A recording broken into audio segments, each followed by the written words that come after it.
Mahabodhi temple वो 5 पांडव का उनका मंदिर है। तो महाबोधि टेम्पल की सच्चाई पर आज हम लोग बात करेंगे। महाबोधि टेम्पल बुद्धिस्ट का है या ब्राह्मण, ये लोग दावा कर रहे हैं ब्राह्मण लोग।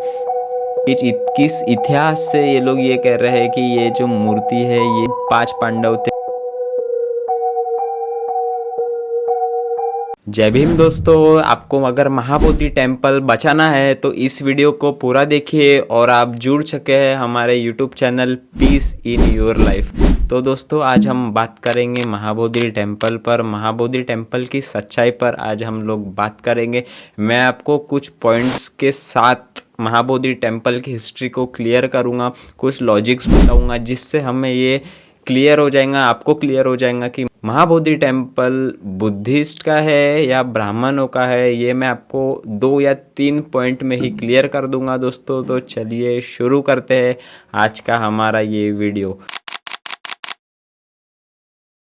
तो दोस्तों पहला पॉइंट ये है कि अगर हम गूगल पर सर्च करते हैं कि महाबोधि टेम्पल हिस्ट्री, तो वहाँ पर लिख के आता है कि this place belongs to Buddha, यानी ये जो प्लेस है, ये जो महाबोधि टेम्पल है, ये बुद्धा से ही रिलेटेड प्लेस है। बुद्धा ने यहाँ ज्ञान प्राप्ति की थी, बुद्धा को यहाँ इनलाइटमेंट मिला था, ऐसा गूगल पर सर्च करने के बाद यही लिख के आता है। दोस्तों आपको झूठ लग रहा है तो आप ये देख सकते हैं कि यहीं पर बुद्धा के बारे में दिया गया है।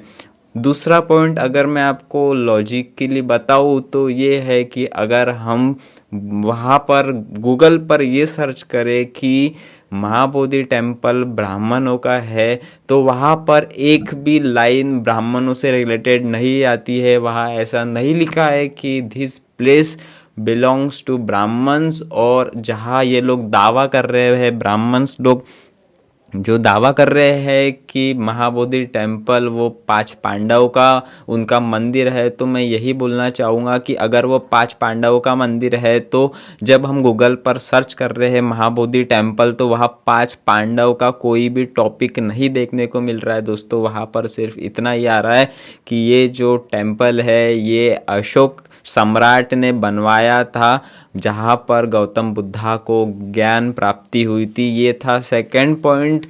तीसरा पॉइंट बताने से पहले मैं आपको बता दूं कि जो महाबोधि टेम्पल है ये बिहार में स्थित है, निरंजना नदी के पास।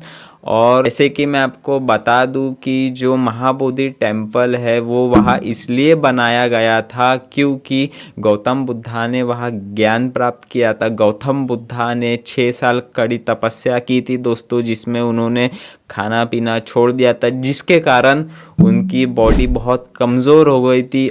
और जब वो हिल भी नहीं पा रहे थे अपने जगह से, तब उन्हें सुजाता नाम की एक महिला ने खीर लाकर दी थी, जिसे उन्होंने खाया। उसके बाद उन्हें ये एहसास हो गया था कि इस कड़ी तपस्या से शरीर की हानि करके, मन की हानि करके, दिमाग की हानि करके कोई भी ज्ञान की प्राप्ति नहीं होने वाली, दुख का कोई भी निवारण नहीं होने वाला है। इसलिए उन्होंने वो तपस्या छोड़ दी और सुजाता की खीर, पहले उन्होंने स्नान किया, उसके बाद सुजाता की जो खीर थी वो ग्रहण की, और उसके बाद वो एक पीपल के पेड़ के नीचे जाके बैठ गए और वहाँ चिंतन करने के लिए बैठ गए। उन्होंने चिंतन करने से पहले दोस्तों बुद्धा ने 40 दिन का खाना एक जगह पर जमा करके रख दिया था, और जब वो चिंतन के लिए बैठे, जब वो मेडिटेशन के लिए बैठे, उसके 4 हफ्ते में उन्हें ज्ञान प्राप्ति हो गई दोस्तों। और गौतम बुद्धा ने तब एक संदेश दिया था कि उन्होंने कहा था कि भूखे पेट रहने से सिर्फ शरीर की हानि हो सकती है, उससे कोई भी ज्ञान हमें प्राप्त नहीं हो सकता है दोस्तों। तो ये वही जगह है जहाँ गौतम बुद्धा को ज्ञान की प्राप्ति हुई थी, और इसीलिए वहाँ पर महाबोधि टेम्पल अशोक सम्राट ने बनवाया था। वो पीपल का पेड़ भी आज भी वही मिलेगा आपको। तो ये है हमारे बोधि ट्री की, हमारे बोध गया की महाबोधि टेम्पल की हिस्ट्री। और अभी मैं आपको थर्ड पॉइंट बताता हूँ जिससे हम ये प्रूफ कर सकते हैं कि जो महाबोधि टेम्पल है ये बुद्धिस्ट का ही है। तो चलिए मैं आपको थर्ड पॉइंट बताता हूँ। तो दोस्तों थर्ड पॉइंट ये है कि जैसे मैं आपको एक अभी फ़ोटो दिखाता हूँ, तो जैसे आपने ये फ़ोटो देखी, इस फ़ोटो में आपने एक चीज़ देखी कि ये जो कपड़े हैं, ये कपड़े में जो है वो है 5 पांडव। सोचिए दोस्तों क्या लॉजिक लगा रहे हैं ब्राह्मण्स की।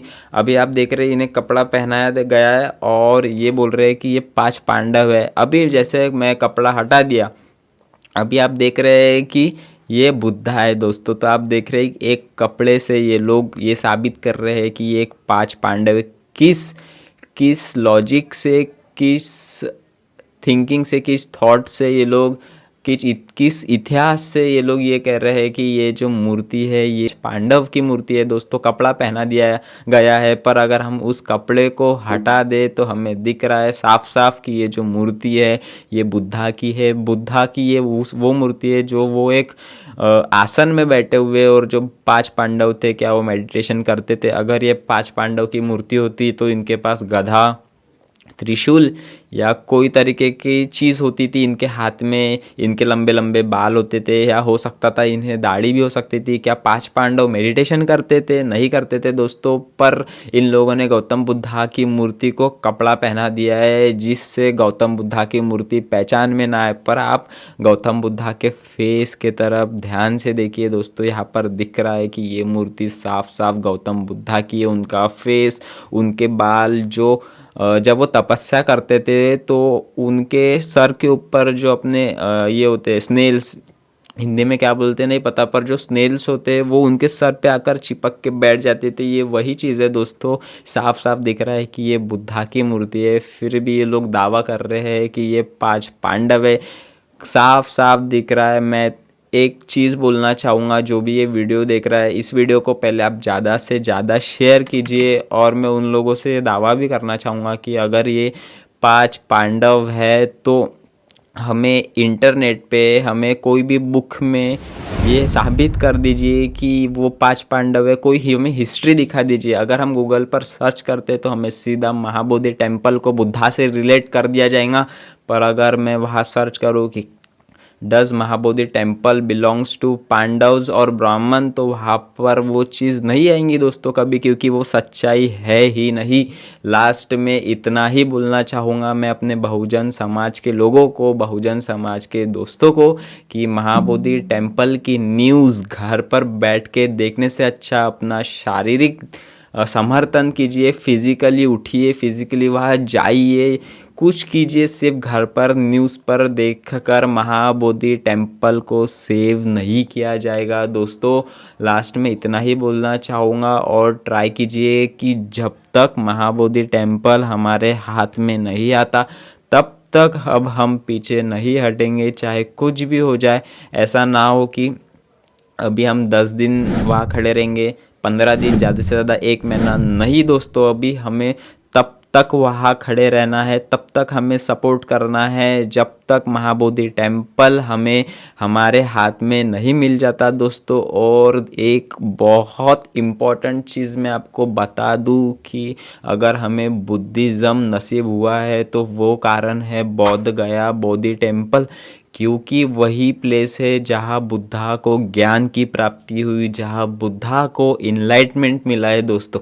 अगर वो प्लेस पर गौतम बुद्धा नहीं बैठते, पीपल के पेड़ के नीचे गौतम बुद्धा नहीं बैठते, तो गौतम बुद्धा को ना ज्ञान की प्राप्ति हो पाती और ना हमें बुद्धिज़्म मिल पाता दोस्तों। तो हमारा धर्म, हमारा जो रिलीजन है वो वहीं से स्टार्ट होता है दोस्तों। तो मैं आपको वही समझाना चाहता हूँ कि महाबोधि टेम्पल हमारे लिए बहुत ज़्यादा इम्पोर्टेंट है दोस्तों। वो टेम्पल है तो हमारा बुद्धिज़्म है दोस्तों। मैं यही नहीं बोल रहा हूँ कि वो टेम्पल है तो ही हमारा बुद्धिज़्म आगे बढ़ेगा, नहीं। बुद्धिज़्म विचारों से और प्रैक्टिस करने से आगे बढ़ेगा, पर वो हमारी एक धरोहर है, हमें उसे प्रोटेक्ट करना चाहिए, क्योंकि बुद्धा को वहीं से ज्ञान मिला है दोस्तों। उनके कारण ही कई लोगों के दुख का निवारण हुआ है। तो बहुजन समाज को मैं यही बोलना चाहूँगा, स्पेशली यंगस्टर्स को यही बोलना चाहूँगा जितने भी यूट्यूबर्स है, जितने भी इंस्टाग्राम इन्फ्लुएंसर्स है, उनसे इतना ही बोलना चाहूँगा कि ज़्यादा से ज़्यादा इस वीडियो को शेयर कीजिए। पेरेंट्स को, जितने भी लोग आप ये वीडियो को देख रहे हैं, अगर आपको महाबोधि टेम्पल को बचाना है तो प्लीज़ मेरा नहीं, महाबोधि टेम्पल से रिलेटेड हर एक वीडियो को शेयर कीजिए दोस्तों। तो चलिए मिलते हैं नेक्स्ट वीडियो में, पर याद रखिए बाबा साहब को और बुद्धा को हमें हमेशा हमारे विचारों में उतारना है और महाबोधि टेम्पल को प्रोटेक्ट करना है। तो मिलते हैं नेक्स्ट वीडियो में, तब तक के लिए जय भीम, नमो बुद्धाय।